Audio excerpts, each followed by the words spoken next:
Today's Bible reading for January 22nd. The Old Testament reading is from Genesis, the book of Genesis, chapter 44 to chapter 45. Now, Joseph gave these instructions to the steward of his house. Fill the men's sack with as much food as they can carry, and put each man's silver in the mouth of his sack. Then put my cup, the silver one, in the mouth of the youngest one's sack, along with the silver for his grain. And he did as Joseph said. As morning dawned, the men were sent on their way with their donkeys. They had not gone far from the city when Joseph said to his steward, "Go after those men at once, and when you catch up with them, say to them, 'Why have you repaid good with evil? Isn't this the cup my master drinks from and also uses for divination? This is a wicked thing you have done.'" When he caught up with them, he repeated these words to them. But they said to him, "Why does my lord say such things? Far be it from your servants to do anything like that. We even brought back to you from the land of Canaan the silver we found inside the mouths of our sacks. So why would we steal silver or gold from your master's house? If any of your servants is found to have it, he will die, and the rest of us will become my lord's slaves." "Very well then," he said, "let it be as you say. Whoever is found to have it will become my slave. The rest of you will be free from blame." Each of them quickly lowered their sack to the ground and opened it. Then the steward proceeded to search, beginning with the oldest and ending with the youngest. And the cup was found in Benjamin's sack. At this, they tore their clothes. Then they all loaded their donkeys and returned to the city. Joseph was still in the house when Judah and his brothers came in, and they threw themselves to the ground before him. Joseph said to them, "What is this you have done? Don't you know that a man like me can find things out by divination?" "What can we say to my lord?" Judah replied. "What can we say? How can we prove our innocence? God has uncovered your servant's guilt. We are now my lord's slaves, we ourselves, and the one who was found to have the cup." But Joseph said, "Far be it from me to do such a thing. Only the man who was found to have the cup will become my slave. The rest of you, go back to your father in peace." Then Judah went up to him and said, "Pardon your servant, my lord. Let me speak a word to my lord. Do not be angry with your servants, though you are equal to Pharaoh himself. My lord asked his servants, 'Do you have a father or a brother?' And we answered, 'We have an aged father, and there is a young son born to him in his old age. His brother is dead, and he is the only one of his mother's sons left, and his father loves him.' Then you said to your servants, 'Bring him down to me so I can see him for myself.' And we said to my lord, 'The boy cannot leave his father. If he leaves him, his father will die.' But you told your servants, 'Unless your youngest brother comes down with you, you will not see my face again.' When we went back to your servants, my father, we told him what my lord had said. Then our father said, 'Go back and buy a little more food.' But we said, 'We cannot go down. Only if our youngest brother is with us will we go. We cannot see the man's face unless our youngest brother is with us.' Your servant my father said to us, 'You know that my wife bore me 2 sons. One of them went away from me, and I said, he has surely been torn to pieces, and I have not seen him since. If you take this one from me too, and harm comes to him, you will bring my gray head down to the grave in misery. So now, if the boy is not with us, when I go back to your servant my father, and if my father, whose life is closely bound up with the boy's life, sees that the boy isn't there, he will die. Your servants will bring the grey head of our father down to the grave in sorrow. Your servant guaranteed the boy's safety to my father. I said, if I do not bring him back to you, I will bear the blame before you, my father, all my life. Now then, please, let your servant remain here as my lord's slave in place of the boy, and let the boy return with his brothers. How can I go back to my father if the boy is not with me? No, do not let me see the misery that will come on my father. Then Joseph could no longer control himself before all his attendants, and he cried out, "Have everyone leave my presence."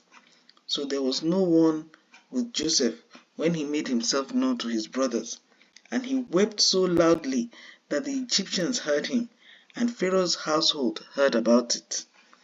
Joseph said to his brothers, "I am Joseph. Is my father still living?" But his brothers were not able to answer him because they were terrified at his presence. Then Joseph said to his brothers, "Come close to me." When they had done so, he said, "I am your brother Joseph, the one you sold into Egypt. And now, do not be distressed and do not be angry with yourselves for selling me here, because it was to save lives that God sent me ahead of you. For 2 years now, there has been famine in the land, and for the next 5 years, there will be no plowing and reaping. But God sent me ahead of you to preserve for you a remnant on earth and to save your lives by a great deliverance. So then, it was not you who sent me here, but God. He made me father to Pharaoh, lord of his entire household, and ruler of all Egypt. Now hurry back to my father and say to him, 'This is what your son Joseph says. God has made me lord of all Egypt. Come down to me. Don't delay. You shall live in the region of Goshen and be near me, you, your children and grandchildren, your flocks and herds, and all you have. I will provide for you there, because 5 years of famine are still to come. Otherwise, you and your household and all who belong to you will become destitute. You can see for yourselves, and so can my brother Benjamin, that it is really I who am speaking to you. Tell my father about all the honor accorded me in Egypt and about everything you have seen, and bring my father down here quickly." Then he threw his arms around his brother Benjamin and wept, and Benjamin embraced him weeping, and he kissed all his brothers and wept over them. Afterward, his brothers talked with him. When the news reached Pharaoh's palace that Joseph's brothers had come, Pharaoh and all his officials were pleased. Pharaoh said to Joseph, "Tell your brothers, do this, load your animals and return to the land of Canaan, and bring your father and your families back to me. I will give you the best of the land of Egypt, and you can enjoy the fat of the land." You are also directed to tell them, "Do this, take some carts from Egypt for your children and your wives, and get your father and come. Never mind about your belongings, because the best of all Egypt will be yours." So the sons of Israel did this. Joseph gave them carts as Pharaoh had commanded, and he also gave them provisions for their journey. To each of them he gave new clothing, but to Benjamin he gave 300 shekels of silver and 5 sets of clothes. And this is what he sent to his father: 10 donkeys loaded with the best things of Egypt, and 10 female donkeys loaded with grain and bread and other provisions for the journey. Then he sent his brothers away, and as they were leaving, he said to them, "Don't quarrel on the way." So they went up out of Egypt and came to their father Jacob in the land of Canaan. They told him, "Joseph is still alive. In fact, he is ruler of all Egypt." Jacob was stunned. He did not believe them. But when they told him everything Joseph had said to them, and when he saw the carts Joseph had sent to carry him back, the spirit of their father Jacob revived. And Israel said, "I am convinced. My son Joseph is still alive. I will go and see him before I die."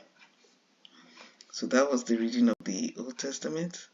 The reading of the New Testament is from Matthew chapter 14, verses 13 to 36.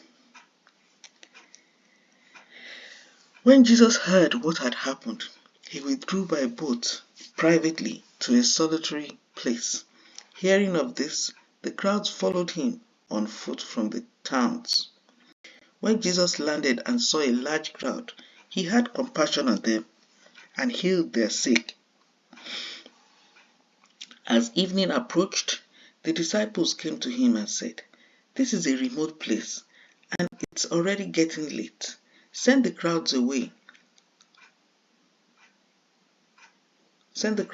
so they can go to the villages and buy themselves some food." Jesus replied, "They do not need to go away. You give them something to eat." "We have only 5 loaves of bread and 2 fish," they answered. "Bring them here to me," he said. And he directed the people to sit down on the grass. Taking the 5 loaves and the 2 fish, and looking up to heaven, he gave thanks and broke the loaves. Then he gave them to the disciples, and the disciples gave them to the people. They all ate and were satisfied, and the disciples picked up 12 basketfuls of broken pieces that were left over. The number of those who ate was about 5,000 men, besides women and children.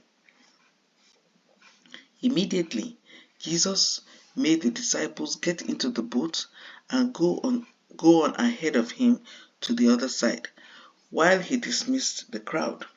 After he had dismissed them, he went up on a mountainside by himself to pray.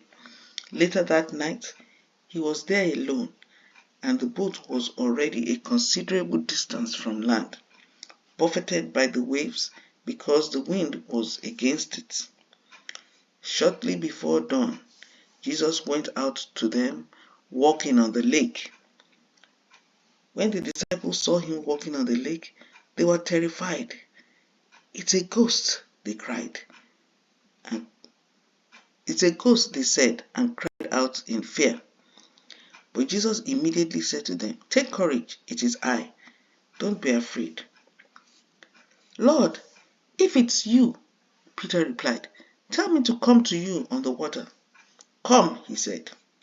Then Peter got down out of the boat, walked on the water, and came toward Jesus. But when he saw the wind, he was afraid, and beginning to sink, cried out, "Lord, save me." Immediately, Jesus reached out his hand and caught him. "You of little faith," he said, "why did you doubt?" And when they climbed into the boat, the wind died down. Then those who were in the boat worshipped him, saying, "Truly, you are the Son of God." When they had crossed over, they landed in Gennesaret. And when the men of that place recognized Jesus, they sent word to all the surrounding country. People brought all their sick to him and begged him to let the sick just touch the edge of his cloak, and all who touched it were healed. The reading for the Psalms for today, January 22nd, Psalm 18, verses 37 to 50. I pursued my enemies and overtook them. I did not turn back till they were destroyed. I crushed them so that they could not rise. They fell beneath my feet. You armed me with strength for battle. You humbled my adversaries before me. You made my enemies turn their backs in flight, and I destroyed my foes. They cried for help, but there was no one to save them. To the Lord, but he did not answer. I beat them as fine as wind-blown dust.